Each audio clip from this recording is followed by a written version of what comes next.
A Pair of Schoolgirls by Angela Brazil. Chapter 6. A Promise. Dorothy had grown so accustomed to travelling to school with Allison that she felt extremely at a loss when one morning she looked out of the carriage window at Letchworth and did not see the familiar rosy, smiling face on the platform. "I wonder if Allison's late, or if she's stopping at home," she thought. She had rather cold yesterday, and Mrs. Clark seems so fearfully fussy. "I'm glad Aunt Barbara doesn't worry over me to such an extent. It must be a perfect nuisance to have to wear galoshes just on the chance of it's raining, and to sway the Shetland shawl over your mouth if there's the slightest atom of damp in the air. And Allison is so conscientious over it. I believe I should stuff the shawl inside my satchel, and lose the galoshes on purpose." The journey seemed dull without her friend and their usual chat together. It was not interesting to stare out of the window when she knew every yard of the line by heart, and for lack of other occupation she was reduced to taking out her books and looking over her lessons.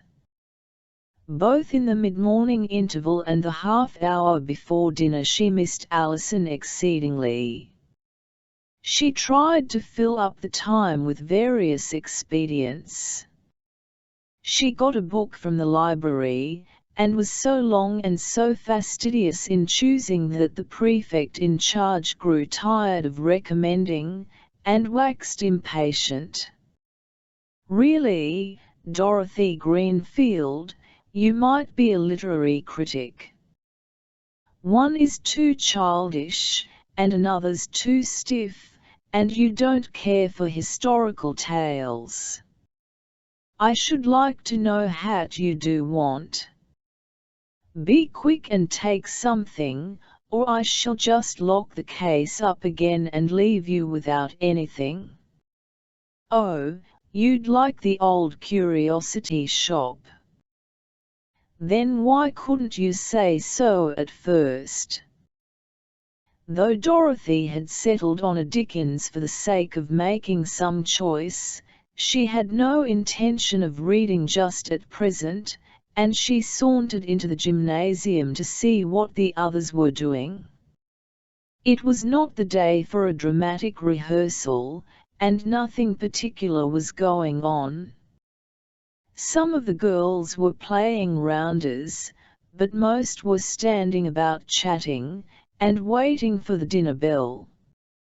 Hope Lawson and Blanche Hall were talking together, and as Dorothy passed she caught a fragment of their conversation. "We shall have to fly, the second dinner is over," said Hope, "but I believe we shall just be able to do it. If we only get a peep at the dresses as they go in, it will be worth it," replied Blanche. "I hear there are to be 12 bridesmaids and 2 pages. We'll do a bolt." "What are Hope and Blanche talking about?" said Dorothy to Addie Parker, who was standing close by. "Why, there's a grand wedding at St. Peter's at 2 o'clock. Miss Russell is to be married, and I suppose it will be ever such a swell affair. They were laying down red carpets when I passed this morning. I peeped into the church, and some men were just bringing pots of the loveliest flowers. Are Hope and Blanche going to see it, then?" "Yes, no doubt. Bertha Warren and I mean to go, and so do Annie Gray and Joyce Hickson. I wouldn't miss it for the world." "You'd better come." "I'll think about it," returned Dorothy. The more she considered the idea, the more she liked it, in spite of the fact that it was a rather doubtful adventure. There was no exact rule that the girls should not leave the college during the dinner hour, but it was well understood, all the same, that they remained on the premises. Miss Tempest has never said so, thought Dorothy, nor have any of the mistresses. When a thing hasn't been forbidden, I suppose it's allowed. Street Peters is just round the corner, so I declare I'll go. I've never seen a smart wedding. As soon as dinner was over, she fled to the dressing room to put on her outdoor clothes. Then, as Blanche described it, she did a bolt. She much preferred going by herself to joining Addie Parker and Bertha Warren, so she scurried along, hoping they would not overtake her. At the lych gate of the church she came upon Hope Lawson and Blanche Hall. "Hello, Dorothy. So you've sneaked away too," said Hope. "I don't call it sneaking," returned Dorothy. "Why shouldn't we come?" "Yes, why shouldn't we, indeed," echoed Blanche. "No reason at all, my dear," observed Hope, "except that Miss Tempest might happen to make a bother about it if she heard. One never knows quite what she'll take it into her head to say or do." "Then she mustn't hear." "Right you are. We certainly won't tell of each other." "Rather not."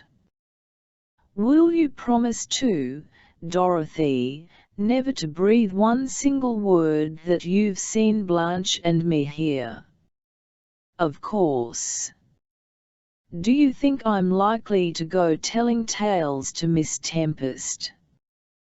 "Well, no, but you'll promise not to tell anybody, not even the girls?" "All serene." "On your honor?" said Hope, catching her by the arm. "On my anything you like," answered Dorothy, who, seeing Bertha Warren and Addie Parker coming up, was in a hurry to get away. She was anxious to try to obtain a place in the church, so that she might see something of the ceremony. All the seats seemed taken as she entered, but she marched confidently up the aisle, hoping to find room farther on. She was stopped directly, however, by the verger. "What name, please?" "Are you one of the Miss Guntons?" he enquired. "No," stammered Dorothy, "I, only—" "Then you must go out," he interrupted tartly. "These pews is for the invited guests, general public's only allowed in the free seats, and they are full up long ago." Much abashed, Dorothy beat a hasty retreat, after having caught a brief vision of elegantly dressed guests and beautiful rows of palms and chrysanthemums in pots. Evidently there was no room or schoolgirls. She was annoyed with herself for having ventured there. Her pride hated rebuffs, and the old verger's manner made her feel hot and uncomfortable. Several people in the pews had turned to look at her. No doubt they considered her an impertinent intruder. Her cheeks flamed at the idea. The churchyard seemed almost as full as the church, though the crowd there was of a totally different description. The possibility of witnessing the wedding had attracted a motley assemblage, nurses with babies and small children, errand boys, hatless women from back streets, dressmakers' assistants who had come to see the fashions, and a number of those idlers who are always to be found ready to run and look at anything in the way of a show. Be it a marriage, a funeral, or an accident. By a little judicious elbowing, Dorothy managed to secure a place where she had a tolerable view of the path and the lich gate. She was wedged rather tightly between two nursemaids, and the basket of a grocer's boy behind was pressing into her back, but these were minor discomforts, which must be endured. "Here they come," said somebody.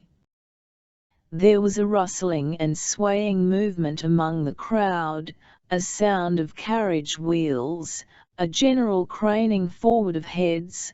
The nurse next to Dorothy held up her little charge in her arms.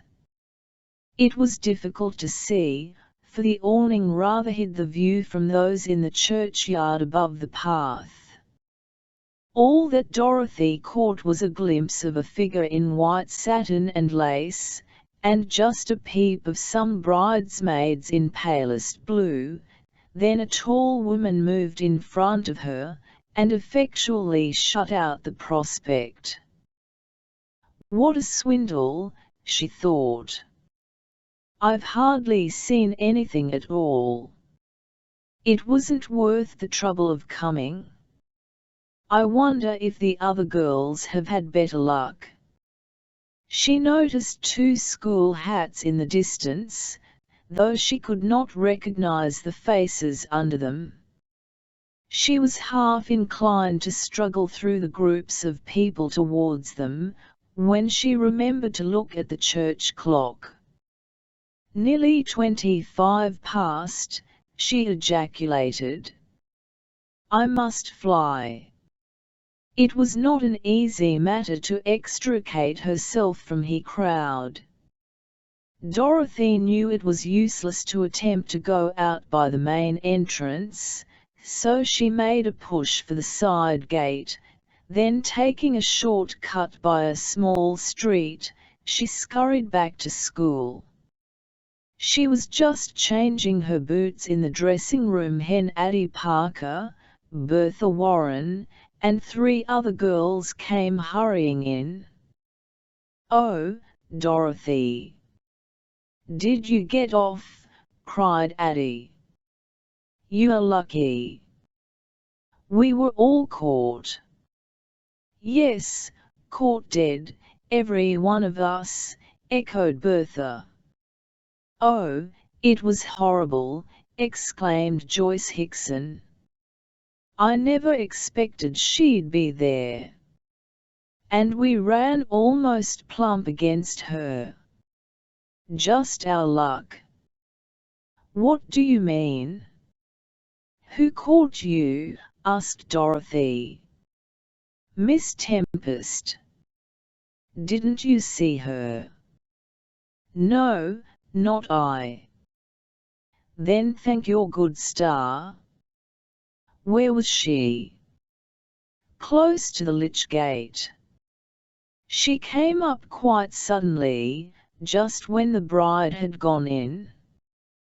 Phyllis saw her first, and passed on a cave, but it was impossible to get away, there were so many people round."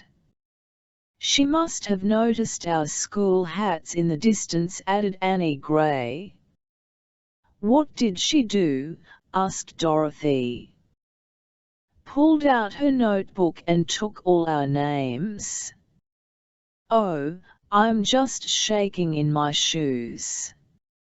I didn't know whether I dared come back to school, or whether I hadn't better trek straight off home." "You'd have got into a worse pickle still if you'd done that." "Perhaps I should.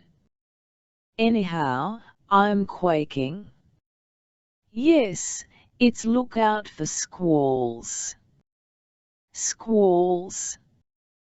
A tempest, you mean?" It will be a raging tempest, certainly. Oh, goody. There's the bell, and I haven't changed my boots. Did you see anything, though? Asked Dorothy, as they hurried upstairs. Yes, I had a lovely view. The bridesmaids were sweet, their bouquets were all of lilies of the valley, and as for Miss Russell, it makes me want to be married myself. It was almost worthwhile being caught to see it, but oh, dear. What will happen to us, I wonder? I'd give everything I possess to have this afternoon over. Full of uneasy forebodings, the delinquents took their places at their desks. Dorothy looked round for Hope and Blanche.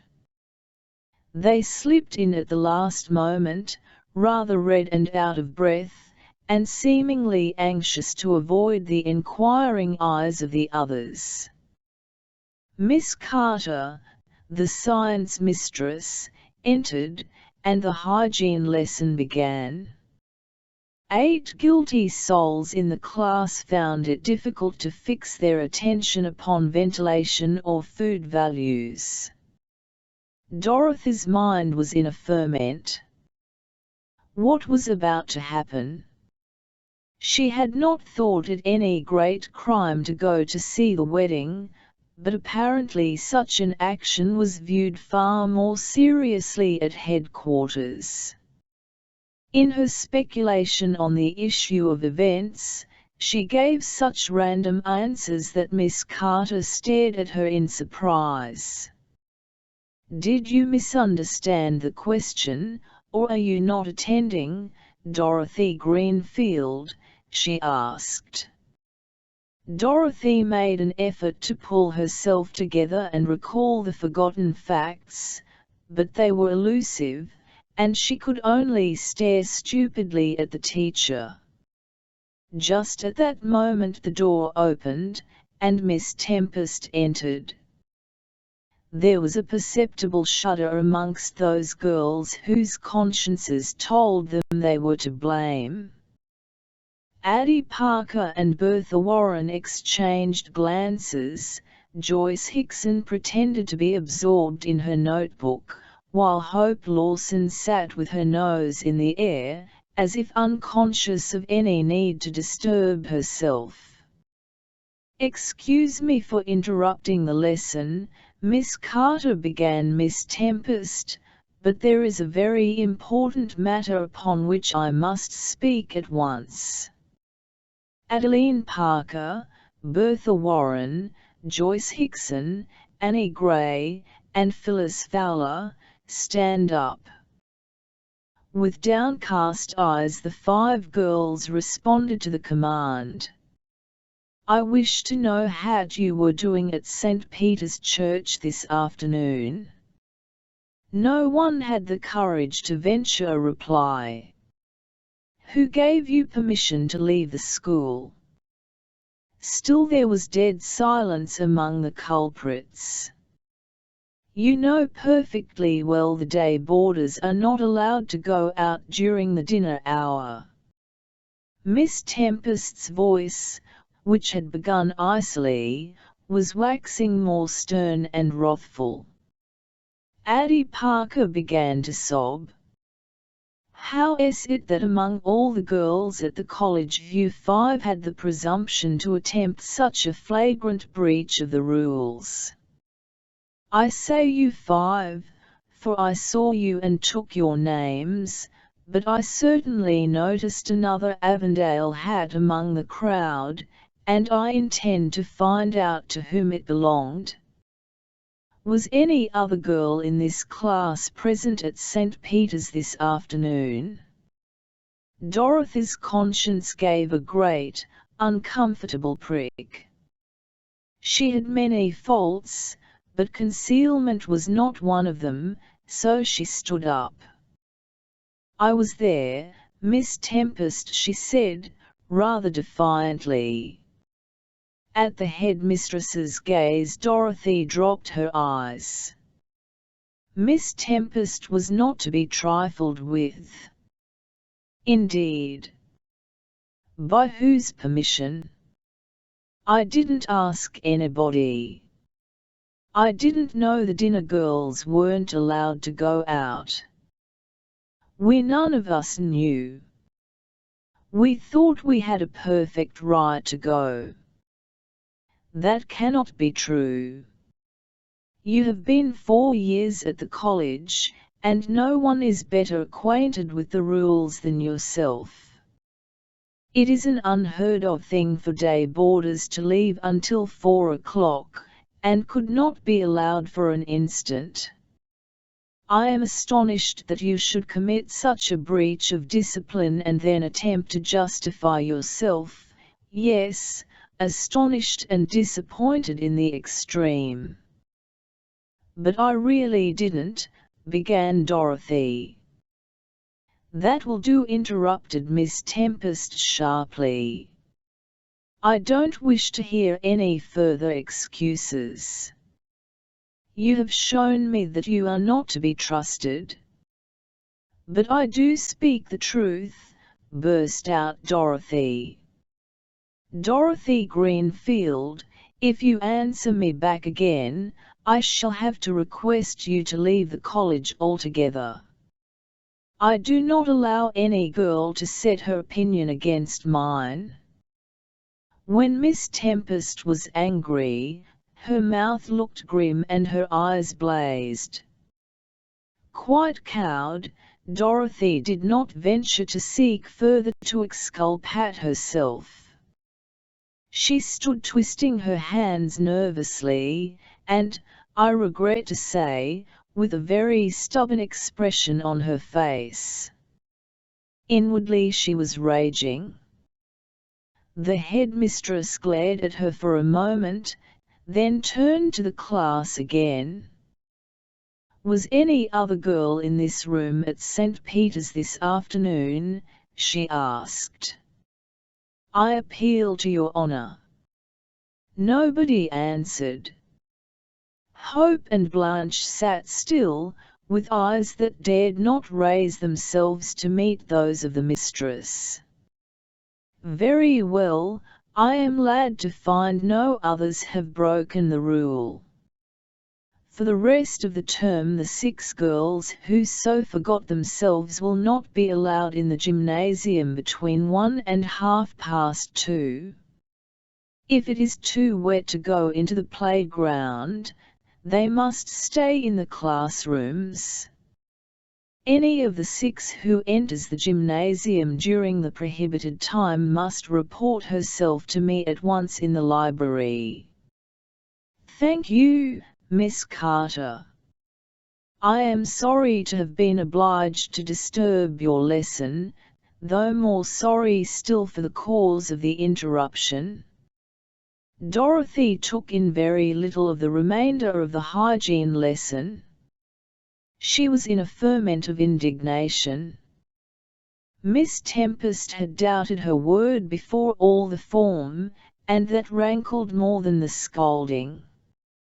Her contempt for Hope and Blanche was supreme, but she was angry, all the same, at their meanness. She was far too proud to cry like Addie Parker, whose eyes were already red and swollen, and whose cheeks were blotched with tears. She sat, a sullen, defiant little figure, nursing her wrath and full of a burning sense of injustice. Fortunately, the rest of the afternoon was devoted to drawing, and she was able to give a mechanical attention to her copy, which made her work just pass muster. Not so good as usual today, Dorothy said the art mistress at the close of the class. I can only give you fair. I don't think you have tried your best.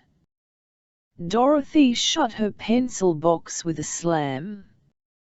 She was in a thoroughly bad temper, and felt that she did not much care what happened. Miss Giles gave her a warning look, as if she were disposed to tell her to lose an order mark, but seeing perhaps that the girl was overawed and unlike herself, she took no further notice, and passed on to the next drawing board. As Dorothy left the studio, Hope Lawson managed to edge close up to her, and whispered in her ear, "Remember your promise. You said you wouldn't tell a soul, not even one of the girls." "You don't deserve it," mumbled Dorothy. "But you promised on your honor, if you have any honor." "Perhaps you haven't." "I've more than you," retorted Dorothy. "You and Blanche are a couple of sneaks." "There. You needn't look so aghast. I'm not going to blab. I've enough self-respect to keep a promise when I've once made it, though, as I said before, you don't deserve it. You the warden, too. A ice example you are to the lower school, if they only knew T. They mustn't know it. Promise me again, Dorothy, promise me faithfully you won't tell. I'll bring you a huge box of chocolates if you'll keep this a secret." "I don't want your chocolates," said Dorothy scornfully. "I've told you already that I don't break my promises. You're safe enough as regards me." "Silence," called the mistress, and the two girls fell into line again as they marched with their drawing boards down the corridor. In the dressing room the rest of the form had plenty to say about the occurrence. "You've done for yourself," Dorothy declared Ruth Harmon. "You'll be in Miss Tempest's bad books forevermore." "I can't see that I was any worse than the others," snapped Dorothy. "Not so bad, indeed, because I wasn't caught, and yet I owned up." "Miss Tempest might have taken that into account." "She would have, I dare say, if you hadn't answered her back," said Noel Kennedy. "I only told her I didn't know he mightn't go." "But you said it so cheekily, and Miss Tempest hates cheek above everything." "I shouldn't care to be in your shoes now."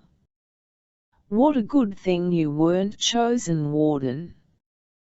Dorothy tugged at her bootlace till it snapped, then had to tie the two ends together in a knot. How hard it was to keep her unwelcome secret. She felt as if in common justice the girls ought to be made aware of the moral cowardice of their leader. "I'd have made a better one than some, yourself not excepted," she growled. "My lady's in her tantrums today," chirped Ruth. "I'm not." "What a hateful set you all are. I wish to goodness you'd leave me alone." Dorothy seized her books and stalked away without a goodbye to anybody. How thankful she was that Avondale was a day school, and that she could shake the dust of it from her feet until 9 o'clock tomorrow morning. "If I weren't going home to Aunt Barbara now, I should run away," she thought. "It would be dreadful to have to endure this all the evening. Oh dear, I hate the place, and I hate Miss Tempest, and I hate the girls, and everything, and everybody." Poor Dorothy carried a very sore heart back to Holly Cottage that evening, but she cheered up when she entered the pretty little sitting room, with its bright fire and a cosy tea laid ready on the oak table. After the storms and whirlwinds of school, home seemed such a haven of refuge, and Aunt Barbara, who always understood, so utterly different a personality from Miss Tempest. "I'm cross and horrid and disagreeable and altogether fractious, Auntie," she said, squatting on the hearthrug after tea, with one of the dear hands squeezed in hers, while she poured out her accumulation of troubles. "I've got to keep that promise, but I can't do it with any good grace, and I still feel that Miss Tempest was unjust, because nobody had ever said we mightn't leave the coal in dinner time.